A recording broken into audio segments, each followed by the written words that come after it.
Latest update muri yeZimbabwe ndasangana nenyaya panapa pari kutaurwa nyaya yeku Precabe farm iko zvinezvi hazvina maminutes zvabva kuitika zvipari kunzi recently there was a meeting involving some prominent church leaders with links to Mnangagwa calling for a ceasefire following the rising tension between ZANU-PF official functions. Mnangagwa has summoned the church leaders for a tour of his Precabe farm. We know it is a meeting. Ndo mamwe mashoko ari kubuda panapa mumastreets zvakare ari kutenderera pari kunzi vakanga vambounganirana nemachechi pari kumboitwa ceasefire. Hatisi kuziva kuti fire yacho ndeyechi, but chatiri kungoona ndechekuti kwakazara chutsi chiri kutosvona vanhu zvisingaite mastreets, but ceasefire I don't know kuti inyaya dzei dzavari kuda kuita ceasefire ikoko, but Precabe farm ikoko vanhu vemuZimbabwe vari kupopota nazvo iko zvinezvo ngori kuti Precabe farm, that's where all dirty talks happen. Yeah, those are the charlatans. There isn't anyone amongst them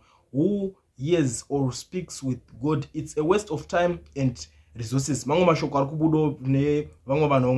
have made it abundantly obvious that you have a soft spot for VP posters yelling chichi vamwe vari kuti siyai vakadaro tione kuti zvichasvika kupi zvizhinji zviri kutaurika, but inini ndangoti ndiuye nayo as an update kuzivisana kuti ndo zvinhu zviri kunzi zvaitika nhasi kuti vasangana nevafundisi vechitendero kuPrecabe farm kwavo ikoko. Ndangoti ndidarike nepanapa neupdate ndichikuzivisai kusazivawo kuti imimi muri kuionawo sei nyaya iyoyi.